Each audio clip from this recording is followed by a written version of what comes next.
warahmatullahi wabarakatuh. Kami kelompok 1 dari kelas 12 TK 4 yang beranggotakan Saya Agung Rizky Santoso, nomor absen 1. saya Ahmad Utara Hakim, nomor absen 2. Ahmad Syahid Mubarok, nomor absen 3. Ahmad Syahid Wahyudin, nomor absen 4. Alvin Jidanulana, nomor absen 5. Ananda Putra Ragilanto, nomor absen 6. Di sini kami akan mempraktekkan cara tune up dan troubleshooting mobil Avanza jenis mesin K3P. Assalamualaikum warahmatullahi wabarakatuh. Perkenalkan, kami perwakilan dari kelompok 1 dari kelas 12 TK 4. Dengan saya sendiri atas nama Alvin Jidanulana, nomor absen 5. Saya Agung Rizky Santoso, nomor absen 1. Di sini kami akan mempraktekkan cara tune up heavy pada mobil Avanza K3P. Sebelum kita melakukan tune up, ada pun alat-alat yang diperlukan, yaitu yang pertama ada avometer, kemudian ada belt tensioner, kemudian ada radiator cup tester, yang terakhir ada fender cover untuk melindungi bodi kendaraan. Kemudian setelah mempersiapkan alat, langkah pertama yang kita lakukan adalah membuka kap mobil.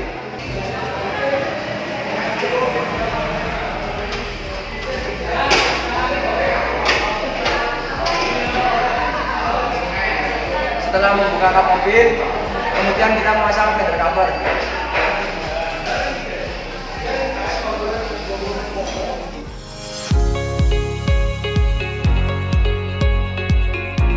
Setelah memasang fender cover pada bagian luar mobil, kemudian kita memasang pelindung kendaraan pada bagian dalam mobil. Adapun fender covernya adalah full matte, kemudian steer cover, kemudian porcelain cover.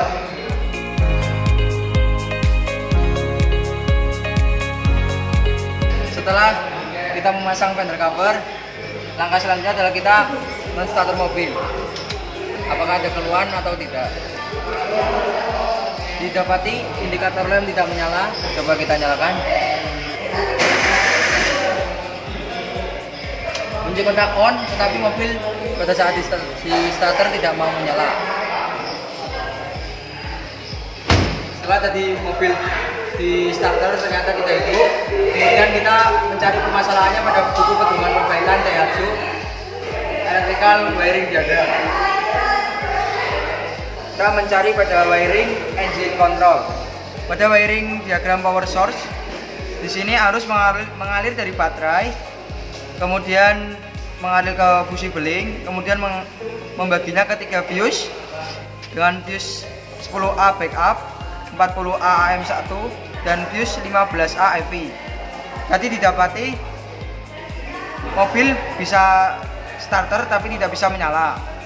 Berarti dalam hal ini fuse 40A AM1 dalam kondisi baik. Selanjutnya kita mengecek fuse 15A EV.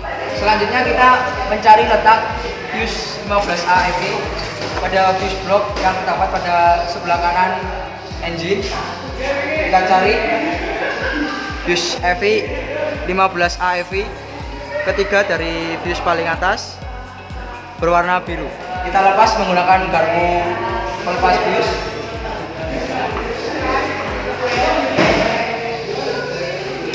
Kemudian kita ambil fuse-nya. Kita cek menggunakan multimeter. Setelah melepas fuse dari fuse block pada mobil, kemudian ada 2 cara untuk memeriksa fuse. Yang pertama adalah secara visual, yang kedua menggunakan multimeter. Secara visual kita bisa melihat apakah kawat di sini masih berhubungan atau tidak. Jika tidak berarti putus. Tetapi untuk menjamin kita lebih baik menggunakan multimeter. Kita keluarkan multimeternya. Kemudian kita arahkan selektor pada posisi ohm. Kita kali 1 saja. Sebelum menggunakannya kita lebih baik dikalibrasi terlebih dahulu. Oke, 0. Kemudian kita memeriksa kontinuitas pada fuse 15 EV.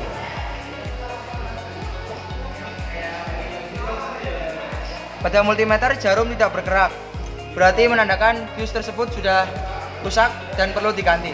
Diketahui setelah kita memeriksa menggunakan multimeter, diketahui fuse 15 AEV rusak dan perlu diganti. Kita mengambil yang baru Tapi sebelum itu kita mengeceknya menggunakan multimeter.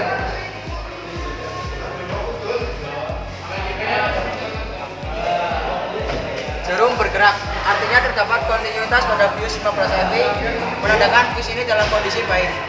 Langkah selanjutnya kita memasang pada kendaraan. Tapi sebelum itu, pastikan multimeter dihidupkan kembali.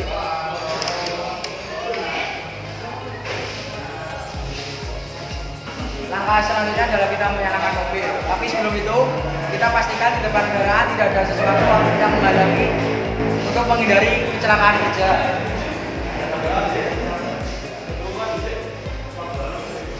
Kemudian pastikan tuas headrem pada posisi pengunci serta tuas portfolio pada posisi netral.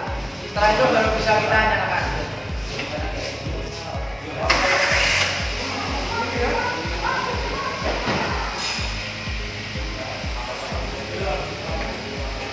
Setelah dinyalakan, mobil menyala tetapi tidak stabil. Untuk mengetahuinya, kita bisa melakukan langkah selanjutnya yaitu tune up dengan scanner. Sebelum itu kita matikan mobilnya terlebih dahulu.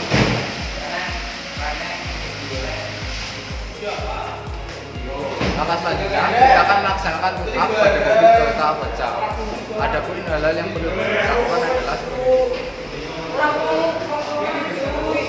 yang pertama, mengecek kondisi baterai. Dan yang kedua, mengecek kuantitas oli mesin.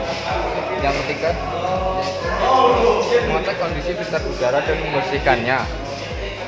Kemudian kita juga dapat mengecek kuantitas dari minyak rem. Kemudian mengecek oli power steering. Langkah pertama yaitu melepas terminal negatif pada baterai.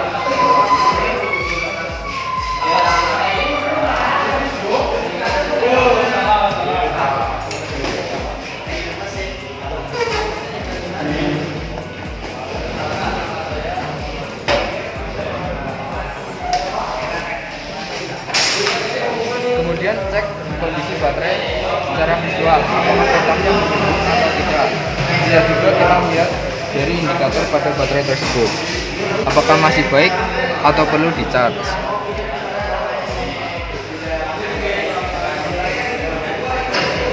Selanjutnya kita juga dapat mengukur tegangan baterai menggunakan avometer. Arahkan selektor ke 50 dV.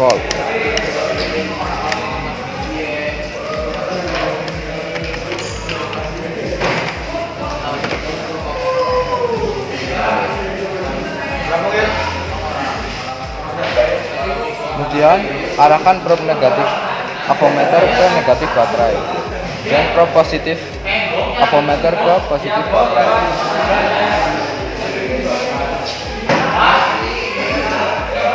Hasilnya 12,5 volt. Kesimpulan masih bagus. Kita akan membersihkan filter udara.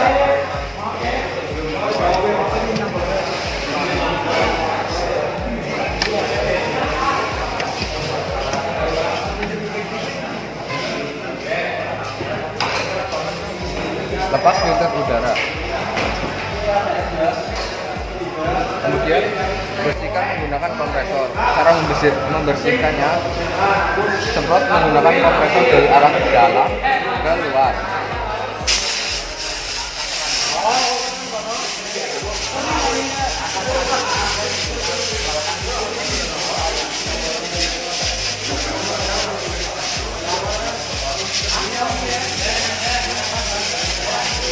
Terakhir penyemprotan yaitu dari dalam.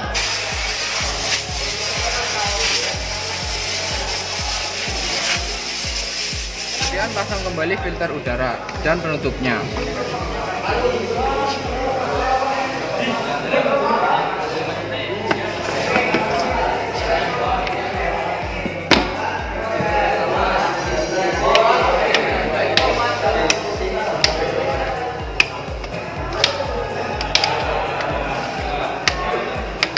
Langkah selanjutnya kita akan mengecek kualitas dan kuantitas dari oli.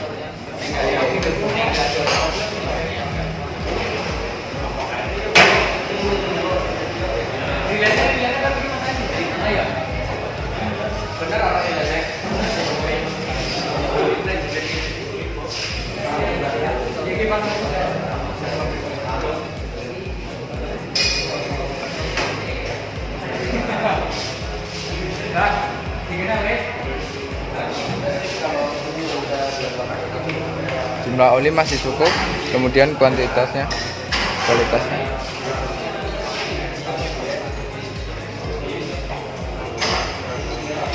Kualitas oli masih bagus.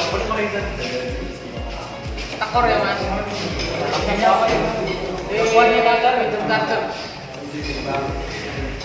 Kemudian kita akan mengecek kuantitas dari minyak rem.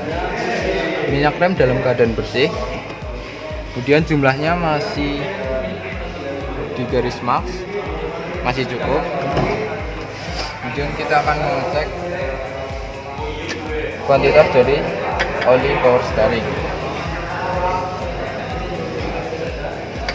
Olinya masih cukup.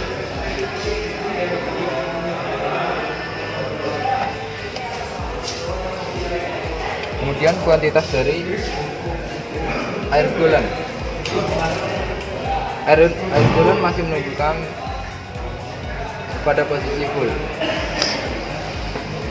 Yang terakhir kita akan mengecek air washer. Airnya masih cukup. Kesimpulan masih bagus. Langkah terakhir kita akan mengecek kebocoran radiator menggunakan alat radiator kapasitor. Langkah pertama membuka tutup radiator. Kemudian kita akan mencari adaptor yang pas dengan tutup radiatornya.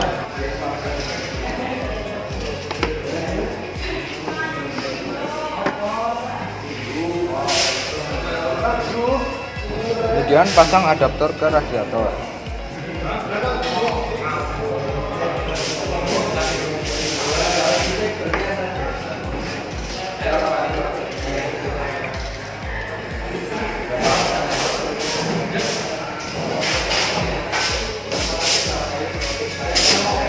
Setelah itu pasang pompa ke adaptor. Sebelum melepas pompa, kita harus membuang tekanannya terlebih dahulu. Kemudian lepaskan pompa. Selanjutnya kita akan melepaskan adaptor dan memasang kembali tutup radiator.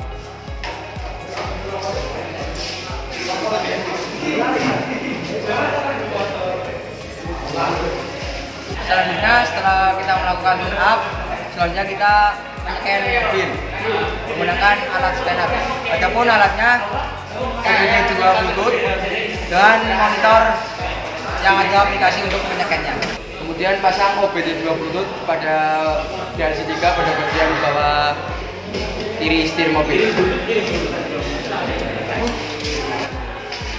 Pastikan jangan sampai terbalik.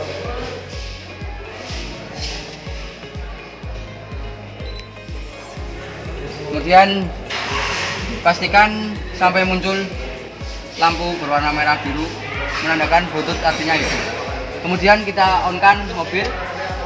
Langkah selanjutnya kita cek menggunakan scanner pada monitor.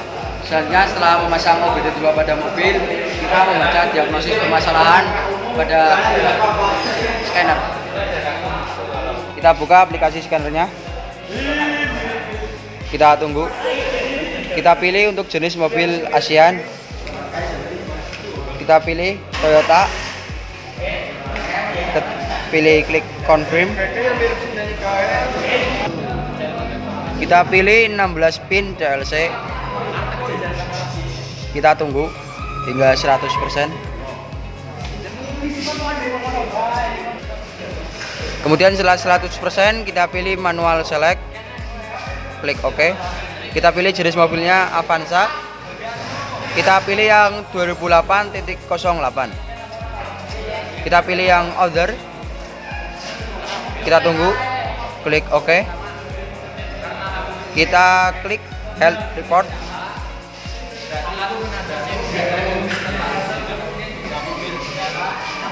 Kita tunggu hasil scan-nya. Didapati engine bermasalah. Kita klik. Kita baca menggunakan red fault code. Didapati dengan kode P0105 sensor manifold absolute pressure atau MAP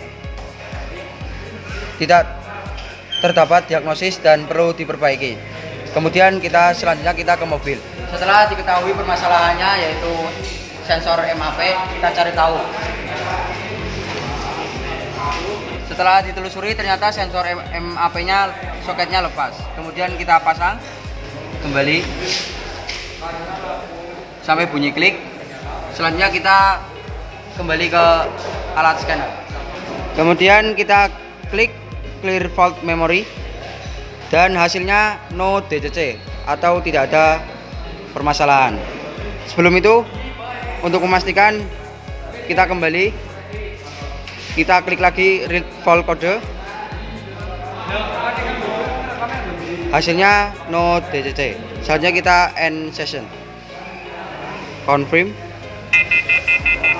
Jangan lupa melepas OBD2 pada kendaraan.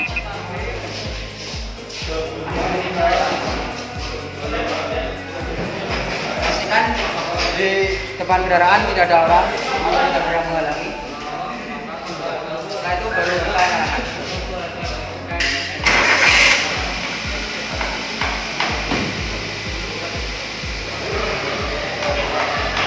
Setelah dinyalakan, mesin berfungsi dengan normal dan RPM tetap stabil. Selanjutnya langkah terakhir melepas fender cover, kemudian menutup kap mobil, kemudian merapikan alat, kemudian kita lapor kepada penguji.